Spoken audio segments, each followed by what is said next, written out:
السلام عليكم ورحمة الله وبركاته. أهلا بكم في برنامج مذكرات قاتل. إن أعجبتكم القصة لا تنسوا دعمنا بزر الإعجاب والاشتراك في القناة ليصلكم كل جديد. والآن استعدوا لسماع حكاية من أعماق الظلام، حيث تختلط الحقيقة بالجنون والندم بالصمت القاتل. كل منا ينقصه شيء، أحدهم يفتقد حضن أمه، وآخر ينقصه كلمة طيبة، وثالث فقد ضميره. لكن كان هناك شخص يفتقد كل ذلك، وحين حاول أن يكمل هذا النقص بدأت الجثث في الظهور. القاتل الذي كانوا يطاردونه في كل مكان كان في الأصل ذلك الطفل الذي لم يسأل عنه أحد.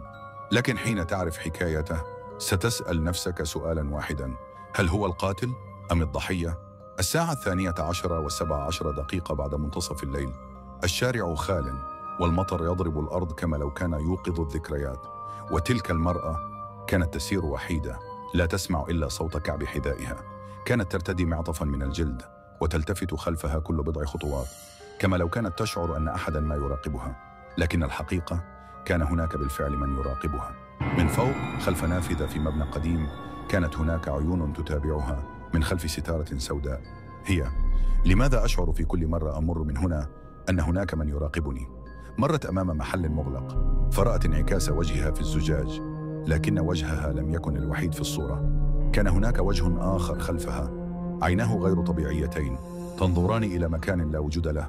في الصباح كان الضابط كريم بدر واقفا وسط الزحام أمام جثة فتاة مشهورة على مواقع التواصل اسمها ليلى سمير، تلك التي اعتاد الناس سماع عبارات التنمية البشرية منها: أحبب نفسك، سامح الآخرين، الحياة جميلة.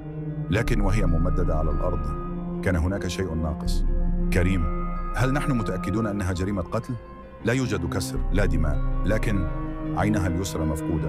الطبيب الشرعي: العين أزيلت بدقة شديدة لكن دون أي جرح خارجي، كما لو أن أحدا انتزعها برفق لا بعنف. كريم نظر إلى الحائط بجانب الجثة، وكان هناك ما كتب بخط رفيع: العين التي رأت الخطأ، وسكتت. كريم في نفسه: ما معنى هذا؟ هل هو تهديد أم رسالة؟ في مرسم رسام مشهور بحي الزمالك كان جالسا وحده أمام لوحة يرسم فيها وجه ليلى، لكن عينا واحدة فقط كانت موجودة: آدم الرسام. من لا يرى الخطأ فهو أعمى منذ زمن. أنا فقط أظهره كما هو، ناقصا. ثم صمت ونظر إلى المرآة المقابلة له وقال لنفسه: أنا أيضا ناقص، لكن في كل مرة أكمل نفسي بشيء ينقص شخص آخر. كانت الساعة 3:09 فجرا في غرفة مظلمة تضيئها شمعة موضوعة بجانب لوحة. كان آدم يجلس على الأرض يمسك بفرشاة صغيرة ويكمل رسم وجه امرأة ناقص منه العين اليمنى. ثم نظر إلى اللوحة ثم إلى الحائط المقابل، حيث كانت معلقة عدة لوحات كلها الوجوه، وكل وجه ينقصه شيء. واحد تنقصه أذنه، أخرى ينقصها إصبع، وجه محترق نصفه، ووجه ليلى بعين واحدة. آدم بصوت خافت: أنا لا أقتلهم، أنا فقط أعيد التوازن. في مكتب الضابط كريم بدر كان يجلس أمام 3 ملفات لجرائم تشبه جريمة ليلى: محام وجد ميتا وقلبه منزوع بدقة، ممرضة توفيت وكانت تفتقد إصبعها الصغير، مدرس قتل في منزله وقد قطعت أذنه دون أن تكسر أي نوافذ أو أبواب. فتح كريم ملف ليلى وكتب ملاحظة: الضحايا يتركون ناقصين جزءا ما، لكن هذا الجزء له دائما معنى. لماذا؟ ما الرسالة؟ ثم جاءه اتصال من المعمل الجنائي: سيدي، وجدنا على أظافر ليلى مادة زيتية غريبة تشبه ألوان زيت الرسم.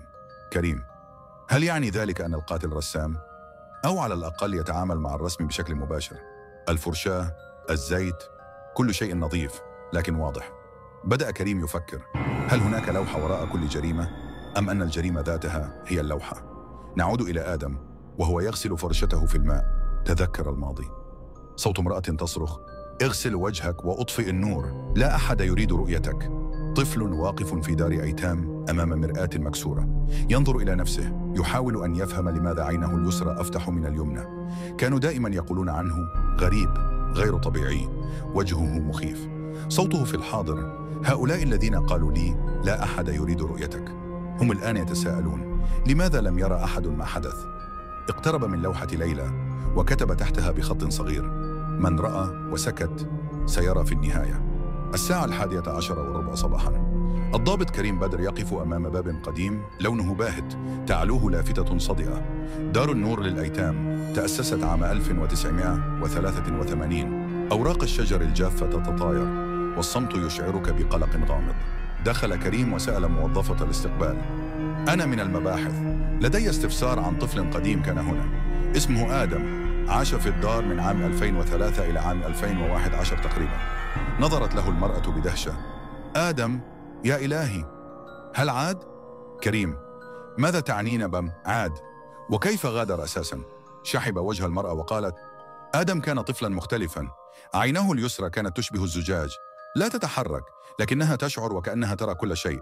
تعرض للتعذيب من المشرفة القديمة صفية، كانت تكره كل طفل لا يعجبها شكله. كريم: وأين هي الآن؟ المرأة بهمس: توفيت قبل 6 سنوات، وجدت مقتولة في شقتها وعينها اليسرى مفقودة. توقف كريم في مكانه وربط أول خيط. في مرسم آدم كان يرسم لوحة جديدة، الرجل فيها يبدو طيبا، يرتدي معطف طبيب، لكن وجهه بلا فك سفلي. آدم كان يضحك ويسكت وهو يرى الضرب، ضحكته كانت أشد ألما من اليد التي تضرب. فلاش باك: دار الأيتام عام 2006. آدم يجلس في ركن الغرفة ودمعة في عينه لا تسقط. صفية تمسكه من قميصه وتصرخ فيه: قلت لك لا تنظر إلي بعينك الملعونة، عينك هذه نحس تجلب المشاكل.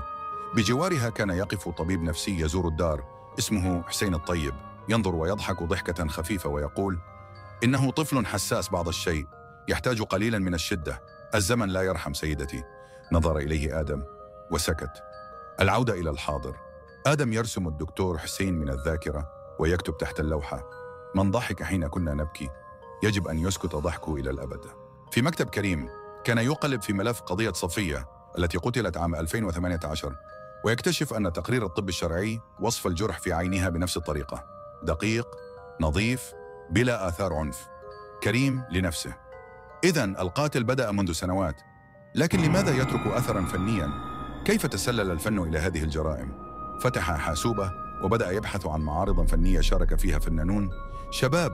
ظهر اسمه تكرر كثيرا: آدم يوسف، رسام صاعد، جميع لوحاته لوجوه ناقصة.